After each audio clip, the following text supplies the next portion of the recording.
몇 해 전에 제가 들은 이야기 하나로 시작할게요. 경상도에 사시는 한 72살 어머니가 돌아가셨는데요. 딸이 유품을 정리하다가 냉장고 위에서 누런 봉투 하나를 발견했대요. 열어보니까 안에 현금이 들어있었어요. 5만 원권으로 빼곡하게. 세어보니 800만 원이 넘었다고 해요. 딸이 처음에는 놀랐대요. 어머니가 이렇게 모아두셨구나. 근데 금방 마음이 무너졌다고 해요. 왜냐면 그 돈 옆에 메모지가 한 장 있었거든요. 거기에 이렇게 적혀 있었대요. 병원비 무서워서 모아둔 돈, 얼마가 필요한지 모르겠다. 얼마가 필요한지 모르겠다.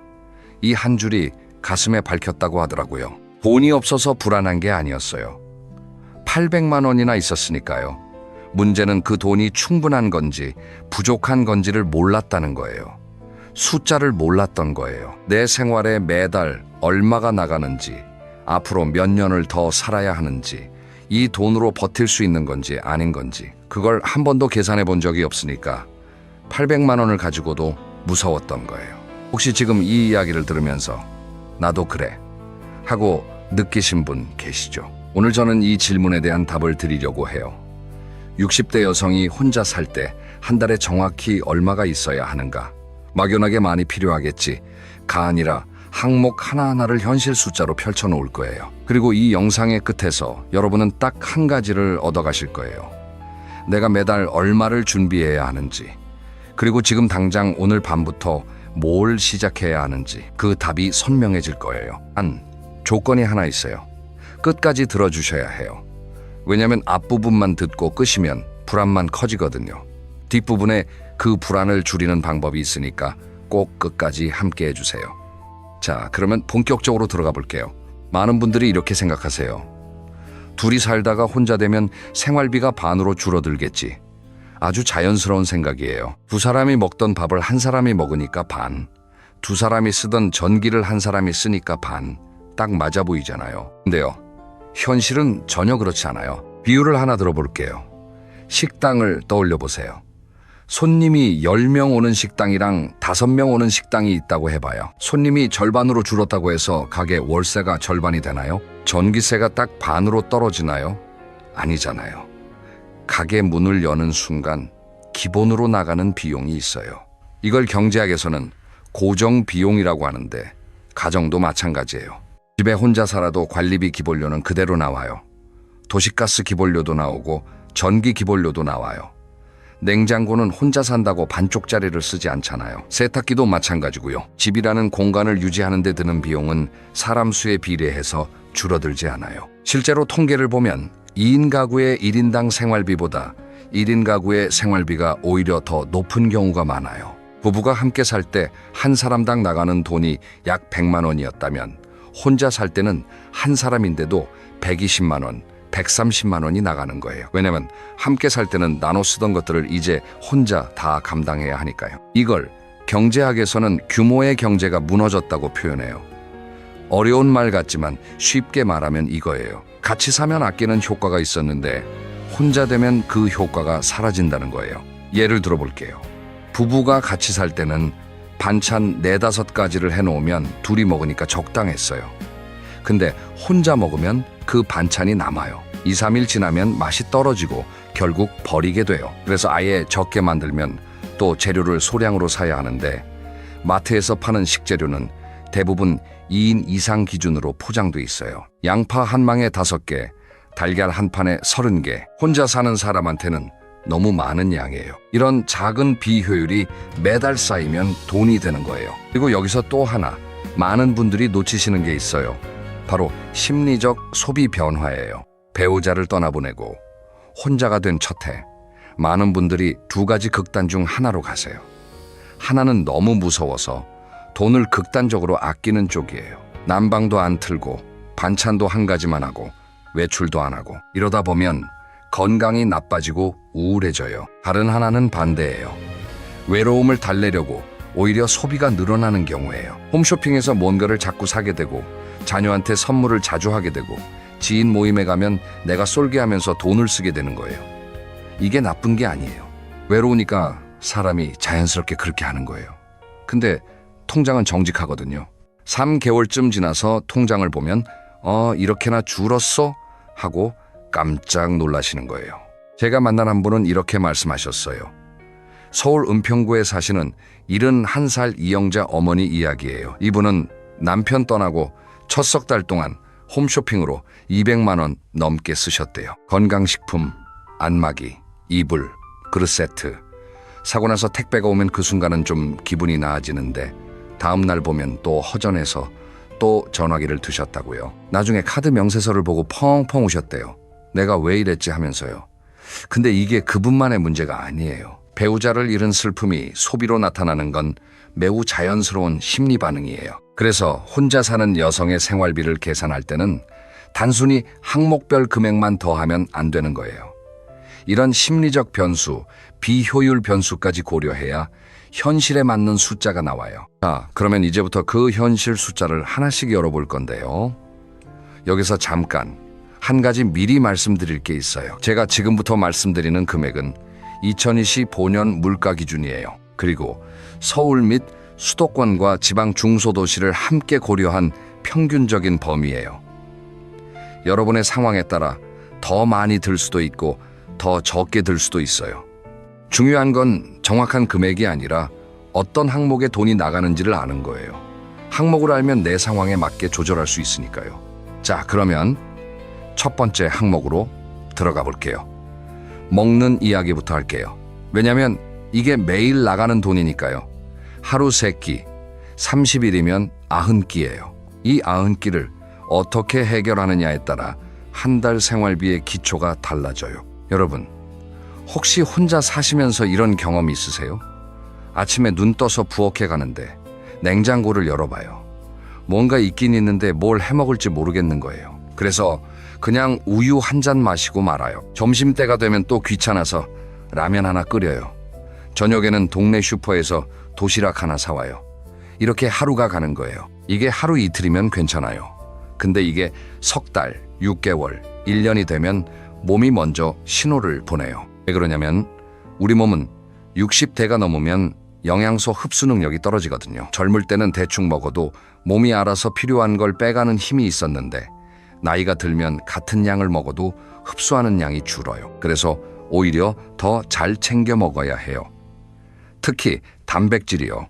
근육이라는 게 가만히 있으면 줄어들어요. 60대부터는 해마다 근육이 조금씩 빠지는데 이걸 방치하면 70대에 걷기가 힘들어지고 80대에는 혼자 일어서기가 어려워져요. 그때 가서 요양원에 들어가면 한 달에 150만 원에서 200만 원이 나가거든요. 지금 단백질 챙겨 먹는 게 나중에 요양원비를 아끼는 거예요. 이게 과장이 아니에요. 계란 한 판이 얼마예요? 지금 시세로 대략 5,000원에서 7,000원 사이예요. 한 판이면 30개잖아요. 하루에 2개씩 먹으면 15끼를 먹을 수 있어요. 하루 단백질 보충 비용이 300원에서 500원인 거예요. 두부도 마찬가지예요. 두부 한 모가 1,500원에서 2,000원인데 반 모씩 먹으면 이틀이에요. 콩나물은 한 봉지에 1,000원도 안 하잖아요. 싸게 먹으라는 게 아니에요. 싸더라도 골고루 제대로 먹으라는 거예요. 자, 그러면 현실적으로 식비가 얼마나 나갈까요? 제가 직접 계산을 해봤어요.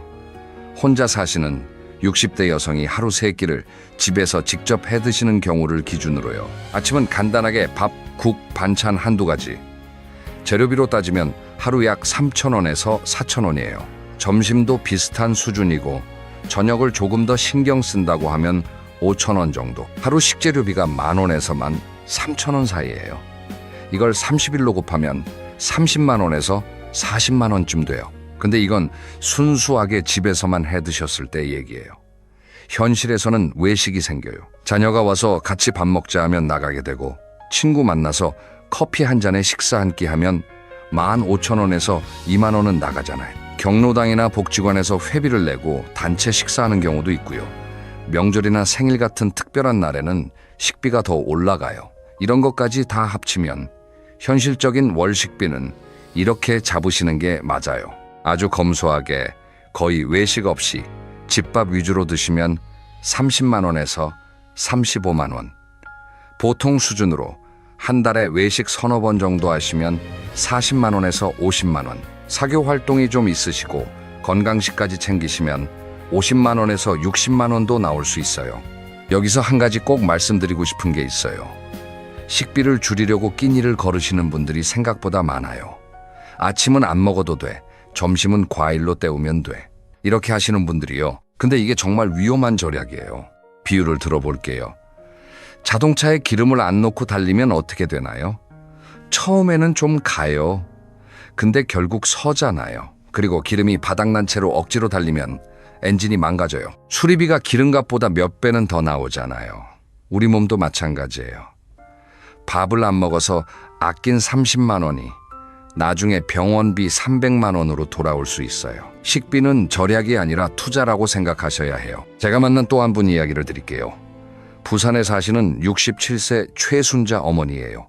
이분은 남편 돌아가시고 2년 동안 식비를 극단적으로 줄이셨어요. 한 달에 20만 원도 안 쓰셨대요. 밥은 하루 2끼, 반찬은 김치랑 장아찌 위주, 고기는 한 달에 한두 번. 그랬더니 2년 만에 무릎이 안 좋아져서 병원에 가셨는데 의사가 그러더래요. 근육이 너무 빠졌다고, 단백질이 너무 부족하다고. 그래서 물리치료를 시작했는데 물리치료비가 한 달에 15만 원이에요. 여기에 영양제까지 처방받으니까 약값도 늘었고요. 결국 식비를 아꼈다가 의료비로 더 많이 나가게 된 거예요. 이분이 나중에 그러셨어요. 차라리 그 돈으로 고기 사 먹을 걸 하고요. 이게 농담이 아니에요. 진짜 현실이에요. 그래서 저는 식비 항목에서 권장 금액을 40만 원으로 잡을 거예요. 최소한의 외식과 적정한 영양 균형을 유지할 수 있는 현실적 기준이에요. 물론 지역이나 식습관에 따라 달라질 수 있지만 40만 원을 기준점으로 잡고 거기서 본인 상황에 맞게 조절하시면 돼요. 자, 식비 이야기가 생각보다 길었죠. 근데 이게 중요하니까 이렇게 길게 한 거예요. 매일 나가는 돈이잖아요. 여기가 기초이니까요. 그런데 사실 매달 나가는 돈 중에 식비보다 더 무거운 게 있어요. 뭔지 아세요? 바로 지분값이에요. 내가 매일 잠을 자고 밥을 짓고 텔레비전을 보는 그 공간을 유지하는 데 드는 돈이요. 이 이야기 지금부터 시작합니다. 집이 있는 분도 없는 분도 다 들으셔야 해요. 왜냐면 집이 있어도 돈이 나가거든요. 무주택이시면 당연히 나가고요.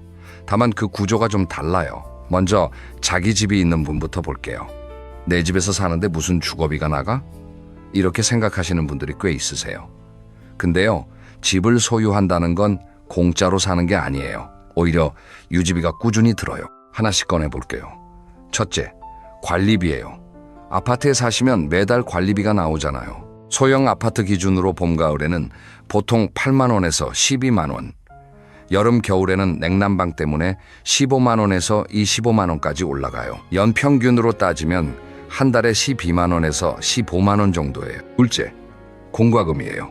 전기세, 수도세, 도시가스가 따로 나오는 아파트도 있고 관리비에 포함된 곳도 있어요. 따로 나오는 경우를 기준으로 보면 혼자 사시면 전기세가 한 달에 2만 원에서 4만 원, 수도세가 만 원에서 2만 원, 가스비가 여름에는 5천 원, 겨울에는 5만 원에서 8만 원까지 올라가요. 평균으로 잡으면 공과금이 한 달에 5만 원에서 8만 원이에요. 셋째, 재산세예요. 이건 1년에 2번 나오는데 집값에 따라 달라져요. 시가 3억 원 정도 되는 아파트라면 재산세가 1년에 대략 30만 원에서 50만 원 사이예요. 이걸 한 달로 나누면 3만 원에서 4만 원쯤 되는 거예요. 작아 보이지만 무시 못해요. 넷째, 수리비예요. 이게 복병이에요. 집이 오래되면 여기저기서 문제가 생기거든요. 수도꼭지에서 물이 새고, 변기가 고장나고, 벽지가 눌러지고, 싱크대 배수구가 막히고, 이런 자잘한 수리가 1년에 서너 번은 생겨요. 이걸 다 합치면 자기 집에 사시는 분도 주거 관련 비용이 한 달에 25만 원에서 35만 원은 나온다는 거예요. 집이 있어도 이만큼은 나간다는 거 꼭 기억하세요. 그리고 여기서 한 가지 더 생각해 보셔야 할 게 있어요. 지금 사시는 집이 혼자 살기에 적당한 크기인가 하는 문제예요. 부부가 살 때는 방 3개짜리 아파트가 적당했어요. 안방, 자녀방, 여분의 방. 근데 혼자 되시면 그 넓은 공간이 오히려 짐이 돼요. 안 쓰는 방이 2개인데 그 방도 관리비에는 포함돼 있거든요. 난방도 전체가 같이 돌아가니까 안 쓰는 방까지 데우는 셈이에요. 청소도 점점 힘들어지고요. 제가 만난 한 분 이야기를 드릴게요. 인천에 사시는 69 새정미경 어머니예요. 방 3개짜리 32평 아파트에 혼자 사셨는데 관리비가 겨울에 25만 원이 넘었대요. 그래서 고민 끝에 같은 단지 내 방 2개짜리 24평으로 이사를 하셨어요. 이사 비용은 좀 들었지만 관리비가 겨울에도 17만 원 정도로 줄었대요. 한 달에 8만 원, 1년이면 거의 100만 원을 아끼신 거예요. 거기다 큰 집 팔고 작은 집 사면서 남는 차액을 저축해 두셨대요. 자, 이번에는 월세 사시는 분들 이야기를 해볼게요. 월세 사시는 분들은 상황이 더 빠듯해요. 수도권 기준으로 방 하나짜리 원룸이나 소형 오피스텔이 보증금 1,000만 원에 월세 40만 원에서 60만 원 수준이에요. 여기에 관리비가 또 따로 나와요. 오피스텔은 관리비가 비싼 경우가 많아서 관리비까지 합치면 주거비만 50만 원에서 75만 원이 되는 거예요. 지방이나 중소도시로 가면 월세가 20만 원에서 35만 원 정도로 낮아지긴 해요. 근데 저렴한 집은 교통이 불편한 경우가 많아서 교통비가 올라가거든요. 병원이 먼 경우도 있고요. 단순히 월세 금액만 보고 결정하시면 안 되는 이유가 여기 있어요. 정리해 볼게요. 자기 집이 있는 분은 주거비로 한 달에 25만 원에서 35만 원, 월세 사시는 분은 50만 원에서 75만 원 이상. 이게 현실적인 주거비예요. 그런데 여기서 질문 하나 드려도 될까요? 여러분, 이제까지 식비 40만 원, 주거비 25만 원에서 75만 원, 이것만 합쳐도 벌써 65만 원에서 100만 원이 훌쩍 넘었어요. 그런데 아직 의료비 이야기를 안 했어요. 교통비, 통신비, 문화비, 경조사비도 아직 안 꺼냈고요. 슬슬 긴장되시죠? 괜찮아요. 끝까지 들으시면 그 긴장이 준비로 바뀌는 순간이 올 거예요. 계속 가볼게요. 솔직히 말할게요. 많은 분들이 생활비 항목 중에서 가장 무서워하시는 게 바로 이 항목이에요. 의료비. 왜 무서우냐면 다른 건 어느 정도 예측이 되잖아요. 밥은 매달 비슷하게 먹고 관리비는 고지서가 미리 나오고, 근데 의료비는 언제, 얼마나 나갈지 아무도 몰라요. 건강할 때는 거의 안 나가다가 한번 터지면 몇백만 원이 한꺼번에 빠져나가거든요. 그래서 의료비는 두 가지로 나눠서 생각하셔야 해요. 하나는 매달 꾸준히 나가는 기본 의료비고, 다른 하나는 예측할 수 없는 돌발 의료비예요. 이 두 가지를 따로따로 대비해야 해요. 먼저 기본 의료비부터 볼게요. 60대 여성분들이 가장 많이 갖고 계시는 만성질환이 뭐냐면 고혈압, 당뇨, 관절염, 골다공증이에요. 만성질환이 있으면 매달 병원을 가셔야 해요. 약을 타러 가야 하니까요. 고혈압 약, 당뇨 약 같은 건 한 달치씩 처방받거든요. 진찰료에 약값까지 합치면 건강보험 적용받아도 본인 부담이 한 달에 2만 원에서 5만 원은 나와요. 여기에 3개월에 한 번쯤 혈액 검사를 하죠. 그래서 만성질환 관리만으로 한 달에 3만 원에서 7만 원 정도가 기본으로 나간다고 보시면 돼요. 여기까지는 그래도 예측 가능한 범위예요. 문제는 여기서부터예요. 치과. 이 한마디에 많은 분들이 한숨을 쉬시더라고요. 치과가 왜 무서우냐면 건강보험이 안 되는 항목이 너무 많기 때문이에요. 임플란트 하나에 100만 원에서 150만 원이에요. 실제로 전문가들이 권하는 게 뭐냐면 60대부터는 치과 전용 비상금을 따로 만들어 두라는 거예요. 1년에 최소 50만 원에서 100만 원 정도요. 안과도 이야기해야 해요. 60대가 넘으면 눈이 침침해지는 게 단순한 노안이 아닐 수 있어요. 백내장이 오는 경우가 많거든요. 정형외과도 빠질 수 없어요. 무릎, 허리, 어깨 이런 것들을 다 합산해서 연간 평균을 내보면 60대 여성의 연간 의료비가 150만 원에서 300만 원 사이로 나와요. 한 달로 나누면 13만 원에서 25만 원 정도예요. 근데 이건 평균이에요. 의료비의 진짜 무서운 점은 이 불규칙성이거든요. 그래서 제가 권해드리는 건 이거예요. 기본 의료비로 한 달에 15만 원에서 20만 원을 잡으시고 거기에 별도로 의료 예비 적립금을 매달 10만 원씩 따로 모으세요. 그리고 여기서 한 가지 더 이야기하고 싶은 게 있어요. 실손 의료보험 이야기예요. 실손 보험을 가지고 계신 분들은 의료비 부담이 확실히 줄어요. 근데 문제는 실손 보험의 보험료가 나이가 들수록 올라간다는 거예요. 60대 후반이 되면 갱신 때마다 보험료가 올라서 한 달에 7만 원에서 12만 원씩 나가는 경우도 있어요. 이러면 딜레마에 빠지는 거예요. 자, 여기서 제가 꼭 하고 싶은 이야기가 있어요. 병원비보다 더 비싼 게 뭔지 아세요? 외로움이에요.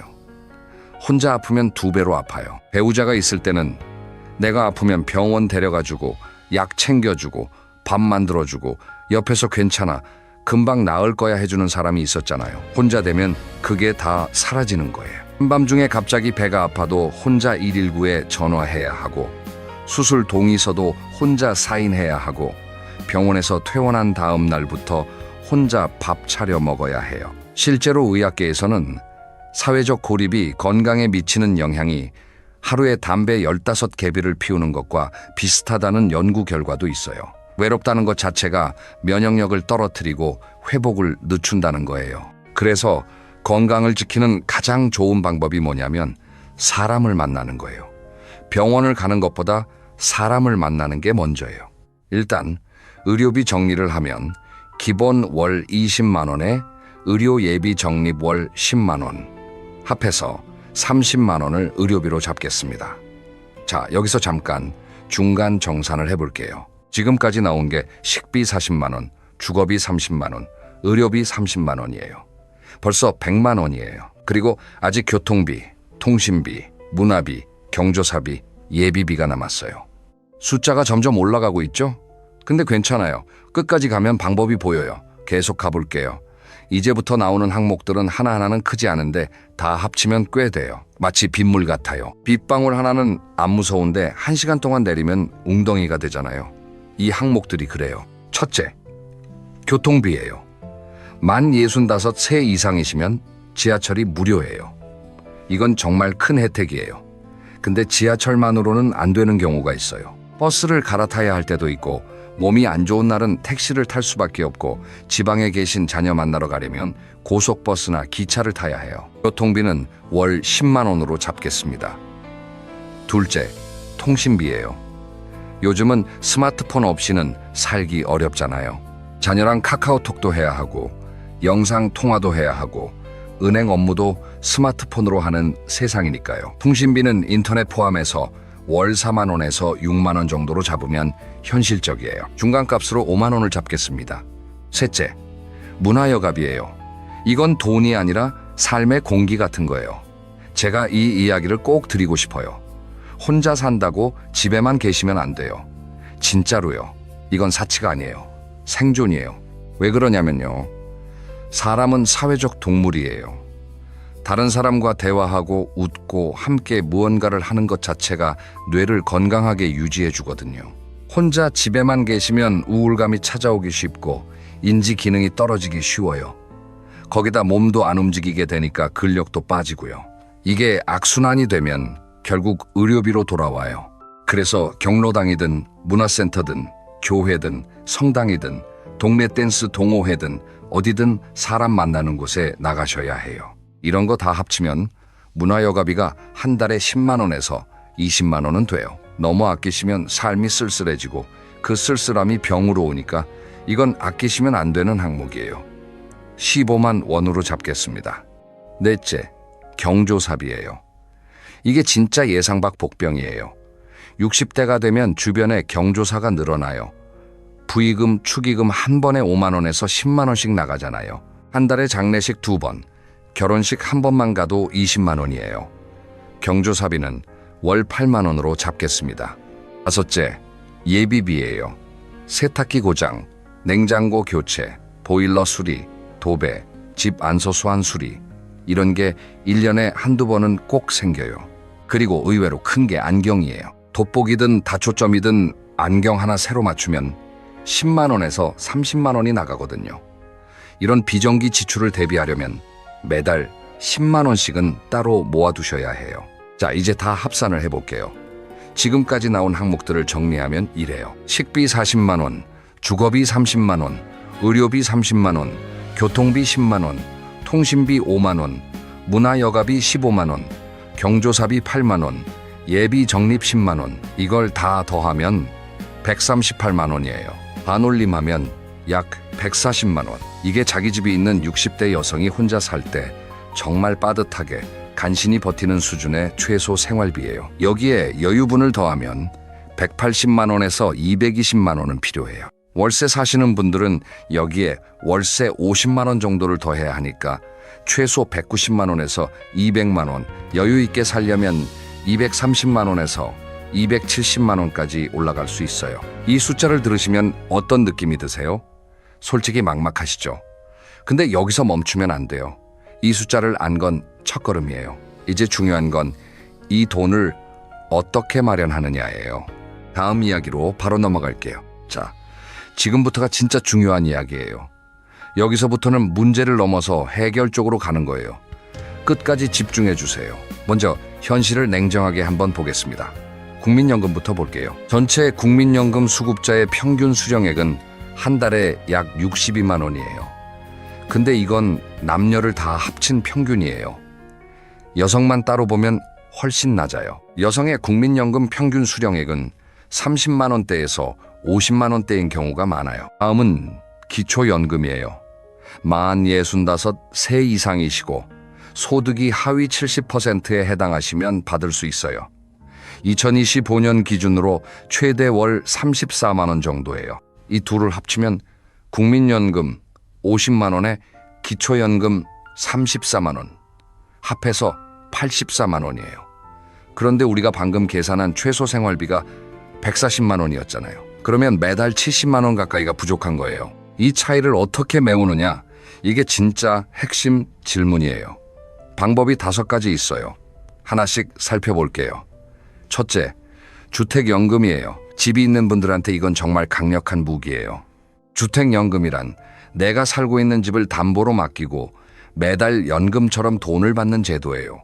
그런데 중요한 건 그 집에서 계속 살 수 있다는 거예요. 예를 들어 시가 3억 원짜리 아파트를 담보로 하면 60세에 시작하면 매달 약 70만 원 정도, 70세에 시작하면 약 100만 원 넘게 받을 수 있어요. 이 돈이 국민연금에 더해지면 어떻게 되냐면요. 국민연금 50만 원에 기초연금 34만 원에 주택연금 70만 원이면 한 달에 154만 원이에요. 아까 우리가 계산한 최소 생활비 140만 원을 넘어서는 거예요. 둘째, 개인연금이에요. 개인연금 저축이나 연금저축펀드를 가입하시는 건데 이건 지금 당장 시작하셔도 돼요. 늦었다고 안 하시는 분들이 있는데 그게 가장 늦은 거예요. 지금 시작하는 게 가장 빠른 거예요. 내일이 아니라 오늘이요. 셋째, 근로소득이에요. 60대라고 일을 못 하시는 거 아니에요. 오히려 요즘은 60대, 70대 시니어를 원하는 일자리가 늘고 있어요. 일을 하면 돈도 벌지만 사람도 만나고 몸도 움직이니까 일석삼조예요. 넷째, 정부 복지제도 활용이에요. 혼자 사시는 노인분들을 위한 복지제도가 생각보다 많아요. 근데 모르시는 분들이 너무 많아요. 긴급 복지 지원 제도가 있어요. 에너지 바우처라고 해서 겨울 난방비를 지원해주는 제도도 있어요. 이런 제도들을 잘 활용하시면 한 달에 10만 원에서 20만 원 정도는 절약하실 수 있어요. 주민센터에 가시면 복지 상담을 받으실 수 있으니까 내가 받을 수 있는 혜택이 뭐가 있는지 한번 꼭 물어보세요. 다섯째, 자산관리 재점검이에요. 혹시 은행에 정기예금으로 돈을 넣어두고 계신 분들, 금리가 얼마인지 확인해 보셨어요? 오래전에 넣어두고 자동으로 재예치된 경우, 금리가 아주 낮은 상태인 경우가 있거든요. 그리고 보험 정리도 해보시는 게 좋아요. 필요 없는 보험에 보험료를 내고 계신 경우가 많거든요. 자, 이 5가지를 합치면 어떻게 될까요? 국민연금과 기초연금으로 80만 원, 여기에 주택연금이나 개인연금으로 50만 원에서 70만 원, 근로소득으로 20만 원에서 40만 원, 복지제도 활용과 자산관리 최적화로 10만 원에서 20만 원, 다 합치면 160만 원에서 210만 원이 되는 거야. 숫자로 보니까 막연한 불안이 좀 가시지 않나요? 물론 모든 분이 이 5가지를 다 할 수 있는 건 아니에요. 집이 없으신 분은 주택연금을 못 쓰시고 건강이 안 좋으신 분은 근로가 어려우시고요. 하지만 이 5가지 중에서 하나라도 2가지라도 내 상황에 맞는 걸 찾아서 세팅해 두시는 게 중요한 거예요. 그리고 여기서 꼭 말씀드리고 싶은 게 있어요. 자녀한테 기대시는 마음을 조금 내려놓으시는 게 좋아요. 이건 자녀가 나쁘다는 이야기가 아니에요. 자녀들도 지금 힘들어요. 내 생활비는 내가 마련할 수 있는 구조를 만들어 두시는 게 나한테도 자녀한테도 더 건강한 관계를 유지하는 길이에요. 자, 여기까지 오시느라 정말 수고하셨어요. 오늘 우리가 함께 살펴본 걸 한번 정리해 볼게요. 60대 여성이 혼자 살 때 한 달에 필요한 최소 생활비, 자기 집 기준으로 약 140만 원이에요. 여유 있게 살려면 180만 원에서 220만 원이 필요하고요. 항목별로 보면 식비 40만 원, 주거비 30만 원, 의료비 30만 원, 교통비 10만 원, 통신비 5만 원, 문화여가비 15만 원, 경조사비 8만 원, 예비 적립 10만 원. 그리고 이 돈을 마련하는 방법으로 국민연금, 기초연금, 주택연금, 개인연금, 근로소득, 정부 복지제도, 자산관리 최적화 이런 파이프라인들을 활용할 수 있다는 것까지 말씀드렸어요. 숫자가 많았죠? 한 번에 다 외울 필요 없어요. 중요한 건 이거예요. 오늘부터 딱 3가지만 해보세요. 첫째, 오늘 밤 식탁에 앉아서 지난 한 달 동안 내 돈이 어디로 갔는지 적어보세요. 이게 첫걸음이에요. 내 돈의 흐름을 아는 것. 이게 모든 준비의 시작이에요. 둘째, 이번 주 안에 주민센터에 한번 가보세요. 그리고 복지 상담을 받아보세요.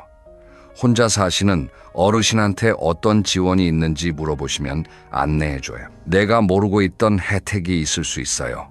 셋째, 가까운 은행에 가서 내 예금 금리를 확인해 보세요. 오래전에 넣어둔 돈이 아주 낮은 금리로 묶여 있을 수도 있거든요. 금리를 비교하고 더 좋은 조건으로 옮기는 것만으로도 매달 소득이 달라질 수 있어요. 이 3가지 어렵지 않죠? 오늘부터 시작하시면 돼요. 마지막으로 한 말씀만 더 드릴게요. 이 영상을 만들면서 혼자 사시는 많은 어머니들의 이야기를 들었어요. 그분들이 공통으로 하시는 말씀이 있어요. 처음에는 무너질 것 같았는데 하나씩 알아가니까 괜찮아졌다는 거예요. 막연한 불안이 가장 무서운 거예요. 숫자를 알면 그 불안이 줄어들어요. 왜냐하면 숫자를 알면 계획을 세울 수 있으니까요. 계획이 있으면 행동할 수 있고 행동하면 상황이 바뀌거든요. 혼자라는 건 외로울 수 있어요. 근데 준비된 혼자는 당당해요. 여러분은 충분히 잘 해내실 수 있어요. 지금까지 살아오신 것만 봐도 얼마나 강한 분들인지 알 수 있잖아요. 오늘 영상이 여러분의 오늘 밤 식탁 위에 작은 변화를 만들 수 있기를 진심으로 바랍니다. 다음 영상에서는 오늘 잠깐 말씀드린 주택연금을 본격적으로 다룰 거예요. 나이별로, 집값별로 매달 얼마를 받을 수 있는지 구체적인 금액표를 다 보여드릴 거예요. 주택연금을 신청하려면 어떤 조건이 필요한지, 주의할 점은 뭔지까지 전부 정리해 드릴게요. 놓치시면 안 되니까 꼭 다음 영상에서 만나요. 오늘도 끝까지 들어주셔서 정말 감사합니다. 여러분의 하루가 따뜻하기를 바랍니다. 여러분, 주변에 이런 분 한 번쯤 보신 적 있으시죠? 85세가 넘었는데도 혼자서 시장에 가서 장을 보시는 분, 매일 아침 공원에서 산책하시는 분, 손주들과 웃으면서 전화 통화를 하시는 분, 동네 경로당에서 누구보다 목소리가 큰 분, 이런 분들을 보면 감탄이 나옵니다. 그런데 여기서 놀라운 사실을 하나 말씀드리겠습니다. 그런데 장수와 건강한 노후에 유전자가 미치는 영향은 생각보다 크지 않습니다. 연구에 따르면 수명을 결정하는 요인 중 유전자가 차지하는 비율은 약 20, 30%에 불과합니다. 나머지 70, 80%는 생활 습관, 환경, 그리고 마음가짐에 의해 결정됩니다. 즉, 85세 이후에도 건강하게 사시는 분들은 타고난 것이 아니라 만들어진 것입니다. 오늘 이 영상에서는 85세 이후에도 건강하게 사시는 분들의 공통된 특징 9가지를 하나하나 풀어보겠습니다. 이건 단순한 건강 정보가 아닙니다. 실제 장수 어르신들의 삶에서 관찰되고 과학적 연구로 확인된 것들입니다. 그리고 가장 중요한 건 이 특징들은 나이에 상관없이 지금부터 누구나 따라 할 수 있다는 겁니다. 첫 번째 특징부터 이야기하겠습니다. 85세 이후에도 건강한 분들은 매일 움직입니다. 여기서 중요한 건 매일이라는 단어입니다. 세계적으로 장수하는 분들이 많이 사시는 지역을 블루존이라고 부르는데요. 일본의 오키나와, 이탈리아의 사르데냐, 그리스의 이카리아, 코스타리카의 니코야 반도, 미국의 로마린다. 이 5곳이 대표적인 블루존입니다. 이 지역의 장수 어르신들을 연구해보니 흥미로운 공통점이 발견됐습니다. 이분들은 헬스장에 다니지 않습니다. 대신 일상 속에서 끊임없이 몸을 움직입니다. 텃밭에서 채소를 가꾸고 직접 빨래를 하고 가까운 거리는 걸어서 이동하고 집안일을 직접 합니다. 연구에 따르면 하루에 한 번 1시간씩 강하게 운동하는 것보다 하루 종일 조금씩 자주 움직이는 것이 전체적인 건강 유지에 더 효과적이라는 결과가 있습니다. 15세 이후에도 건강한 분들의 하루를 관찰해 보면 이런 패턴이 보입니다. 아침에 일어나면 가벼운 스트레칭을 합니다. 아침 식사 후에 동네를 한 바퀴 걷습니다. 집에 돌아오면 간단한 집안일을 합니다. 점심을 먹고 잠깐 낮잠을 주무시고 나면 또 조금 걷거나 텃밭을 가꾸거나 마당을 쓸거나 합니다. 저녁에는 가벼운 산책을 하시는 분도 많습니다. 여기서 또 하나 중요한 것이 있습니다. 하체 근력 유지입니다. 85세 이후에도 혼자 걸을 수 있느냐 없느냐가 삶의 질을 완전히 갈라놓습니다. 혼자 걸을 수 있으면 장을 볼 수 있고 병원에 갈 수 있고 친구를 만날 수 있고 독립적인 생활이 가능합니다. 그래서 건강한 장수 어르신들은 계단을 이용하고 쪼그려 앉았다 일어나는 동작을 하고 발 뒤꿈치를 들었다 내리는 운동을 합니다. 두 번째 특징으로 넘어가겠습니다. 이분들은 고기를 끊지 않았습니다. 이게 좀 의외로 느껴지실 수 있어요. 흔히 장수의 비결이라고 하면 소식, 그러니까 적게 먹는 것을 떠올리시잖아요. 하지만 85세 이후에도 건강한 분들의 식탁을 자세히 살펴보면 이분들은 결코 적게만 먹는 것이 아닙니다. 특히 단백질을 꾸준히 섭취하고 계십니다. 오키나와의 장수 어르신들은 돼지고기를 즐겨 드십니다. 기름기를 오래 끓여서 빼고 부드럽게 만든 방식이에요. 사르데냐의 장수 어르신들은 양고기와 치즈를 많이 드시고 그리스 이카리아에서는 생선과 콩을 많이 드십니다. 이분들의 공통점은 동물성이든 식물성이든 단백질을 빠뜨리지 않는다는 겁니다. 85세가 넘으면 소화 능력이 떨어지기 때문에 고기를 피하시는 분들이 많습니다. 하지만 건강하게 장수하시는 분들은 소화가 잘 되는 형태로 단백질을 계속 드시고 있습니다. 질긴 고기 대신 부드러운 생선을 드시거나 두부나 달걀을 활용하시거나 고기를 잘게 다지거나 오래 끓여서 부드럽게 만들어 드십니다. 중요한 건 포기하지 않는다는 거예요. 또 하나 주목할 것은 이분들이 다양하게 먹는다는 점입니다. 한국의 건강한 장수 어르신들의 식탁을 보면 반찬 가짓수가 많은 것이 특징입니다. 한 가지 양은 적지만 종류가 다양합니다. 물을 충분히 드시는 것도 공통점입니다. 하루에 6잔에서 8잔 정도의 물을 꾸준히 마시는 습관이 있습니다. 세 번째 특징, 이건 정말 중요한 이야기입니다. 85세 이후에도 건강한 분들은 예외 없이 사람을 곁에 두고 삽니다. 오키나와에는 모아이라는 전통이 있습니다. 어릴 때부터 5명 정도가 평생 함께하는 소규모 공동체를 만들어서 서로 도우며 살아가는 겁니다. 이 모아이 구성원들은 80이 넘고 90이 넘어도 정기적으로 만납니다. 이런 관계가 건강에 미치는 영향은 과학적으로도 아주 강력하게 증명되어 있습니다.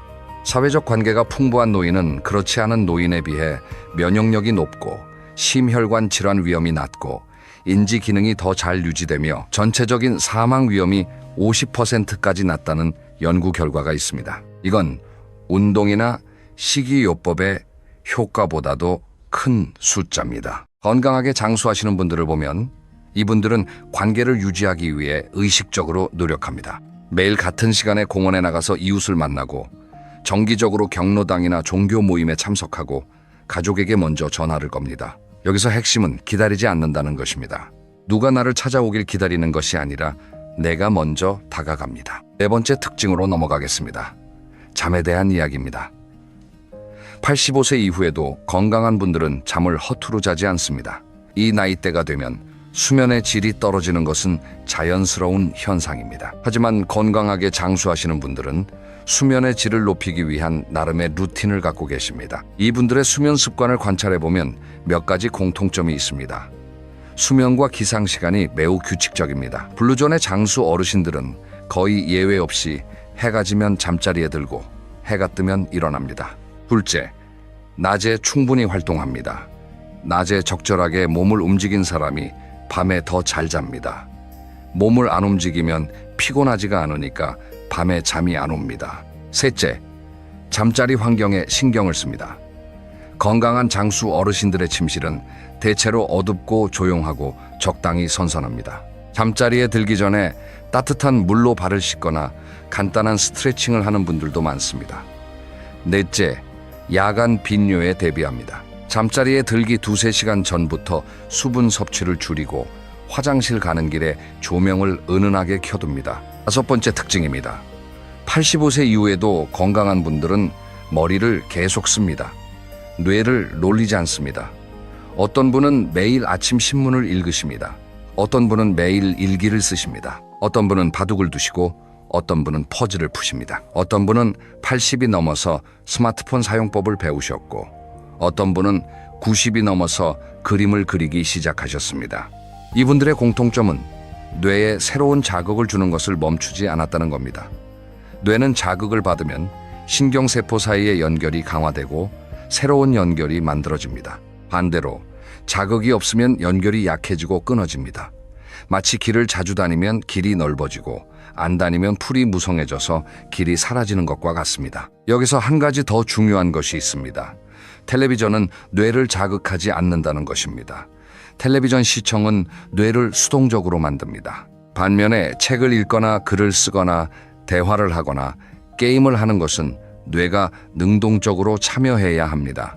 특히 사람과의 대화가 뇌에 미치는 영향은 아주 큽니다. 매일 누군가와 의미 있는 대화를 나누는 것은 최고의 두뇌 운동입니다. 6번째 특징으로 넘어가겠습니다. 85세 이후에도 건강한 분들은 병원과 친화돼 약에 끌려다니지 않습니다. 이분들은 건강관리를 소홀히 하지 않습니다. 정기적으로 병원에 가시고 검진도 받으시고 의사 말씀도 잘 들으십니다. 하지만 동시에 자기 몸에 대한 주도권을 절대 놓지 않습니다. 85세가 넘으면 평균적으로 7가지 이상의 약을 드시는 분들이 많습니다.